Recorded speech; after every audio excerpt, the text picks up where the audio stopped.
ఇక హైదరాబాద్ బేగంపేట ఎయిర్పోర్ట్ లో wings India aviation షోకు మంచి స్పందన వస్తుంది. డెలిగేట్స్ ప్రజలు పెద్ద ఎత్తున తరలి వచ్చి ఏవియేషన్ షోను తిలకించారు. ఈ షోలో మన దేశంతో మరో 20 దేశాల నుంచి వచ్చిన 34 విమానాలు, హెలికాప్టర్లను ప్రదర్శనకు ఉంచారు. బోయింగ్ తదితర విమానాల నుంచి మొదలుకుంటే ఒక్కరు కూర్చునే చిన్న సైజు శిక్షణ విమానాల వరకు రకరకాల ప్లేన్లు కొలువుదీరాయి. దీనిపై మరింత సమాచారం అక్కడి నుంచి మా ప్రతినిధి యాసర్ హుస్సేన్ అందిస్తారు. ఇండియా ఎయిర్ షో సాహసంగా జరుగుతుంది. ఎయిర్ షోకు పెద్ద ఎత్తున దేశీయ విదేశీయ ప్రతినిధులు పాల్గొని ఈ ఎయిర్ షోను సందర్శిస్తున్నారు. మరోవైపు ఎయిర్ షోకు సంబంధించిన స్టాల్స్లను కూడా విదేశీయులు పరిశీలిస్తున్న పరిస్థితి కనబడుతుంది. ఎయిర్ ఇండియా షోకు పలు రకాల విమానాలు, చిన్న పెద్ద రకాల విమానాలు ఇక్కడ ప్రదర్శన నిలిపారు. మనం విజువల్స్ చూడొచ్చు. విమానాలు, పెద్ద పెద్ద విమానాలు అయితే ఇక్కడ ప్రదర్శన నిలిపారు. మనం చూడొచ్చు ఇండిగో కంపెనీకి సంబంధించిన అతిపెద్ద బోయింగ్ విమానం కూడా ఇక్కడ ప్రదర్శనలు నిలబెట్టిన పరిస్థితి అయితే ఇక్కడ కనబడుతుంది. ఏదైతే భారతదేశం ఎదుగుతున్న ఏవియేషన్ శక్తిని ప్రపంచానికి చూపే లక్ష్యంతో ప్రారంభమైన వింగ్స్ ఇండియా 2026 ప్రదర్శన దేశ పౌర విమానయాన రంగానికి మరో రాయిగా మారనుందని ఇక్కడ ప్రతినిధులు అయితే చెప్తున్న పరిస్థితి ఉంది. ముఖ్యంగా చూసుకున్నట్లయితే ఏదైతే పేవింగ్ ద ఫ్యూచర్ అనే థీమ్తో ఈ ఏవియేషన్ షో పెద్ద ఎత్తున కొనసాగుతుంది. ముఖ్యంగా భారత్లో గ్లోబల్ సౌత్ దేశాలతో విమానయాన సౌకర్యాన్ని ఎలా బలోపేతం చేసుకోవచ్చు అనే అంశంపై దృష్టి సారించింది. సుస్థిర అభివృద్ధి ప్రదర్శనలో కీలక అంశంగా నిలిచింది. ప్రదర్శనలో భాగంగా ఏర్పాటు చేసిన స్టాటిక్ ఎయిర్ క్రాఫ్ట్ డిస్ప్లేలు సందర్శకులను విశేషంగా ఆకట్టుకుంటున్నాయి.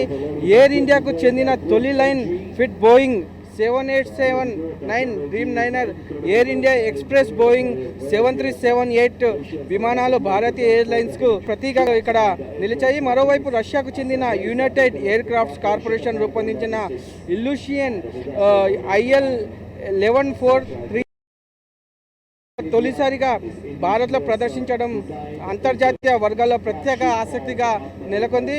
అటువంటి విమానాలను ఇక్కడ హైదరాబాద్ బేగంపేట్ ఎయిర్పోర్ట్లో ప్రదర్శించారు. దానితో పాటు ఇక్కడ మనం చూస్తూ ఉన్నాం ఎన్నో రకాల విమానాలను ప్రదర్శనలు నిలిచారు.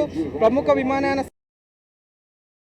CISR, ANL, Arka aviation, Airbus వంటి విమాన సంస్థలు తమ విమానాలను ఇక్కడ డిస్ప్లేలో ఇక్కడ సందర్శకుల కోసం పెట్టిన పరిస్థితి అయితే మనం చూస్తున్నాం. ప్రధానంగా మనం చూసినట్లయితే ఇక్కడ వైమానిక ప్రదర్శనతో పాటు ఎయిర్ షోకు సంబంధించిన 131 స్టాల్స్లను ఇక్కడ ఏర్పాటు చేసిన పరిస్థితి ఉంది. ప్రధానంగా ఏదైతే ఇండియాకు సంబంధించిన BHEL కావచ్చు, HCL కావచ్చు, అటువంటి కంపెనీలకు సంబంధించిన ఎయిర్ క్రాఫ్ట్స్ గిట ఇక్కడ ప్రదర్శిస్తున్న పరిస్థితి మనకు కనపడుతుంది. పెద్ద ఎత్తున ఇక్కడికైతే ఇక్కడ డెలిగేట్స్ వచ్చి ఈ ఎయిర్ షోని తిలకిస్తున్న పరిస్థితి మనం చూస్తున్నాము. ప్రధానంగా భారత వైమానిక దళానికి చెందిన గౌరవ్ పటేల్, కిరణ్ ఏరోబాటిక్స్ లాంటి వాళ్ళు చేస్తున్న గగనతల విన్యాసాలు ప్రత్యేక ఆకర్షణగా నిలుస్తున్నాయి. ఆకాశంలో చక్కర్లు కొడుతూ అందరినీ ఆకట్టుకుంటున్న పరిస్థితి మనకి ఇక్కడ కనిపిస్తుంది. వివిధ రకాల విమానాలను సందర్శకులను దగ్గర నుంచి చూసేలా స్టాటిక్స్ డిస్ప్లేలు కూడా ఇక్కడ ఏర్పాటు చేసిన పరిస్థితి అయితే ఇక్కడ కనపడుతుంది.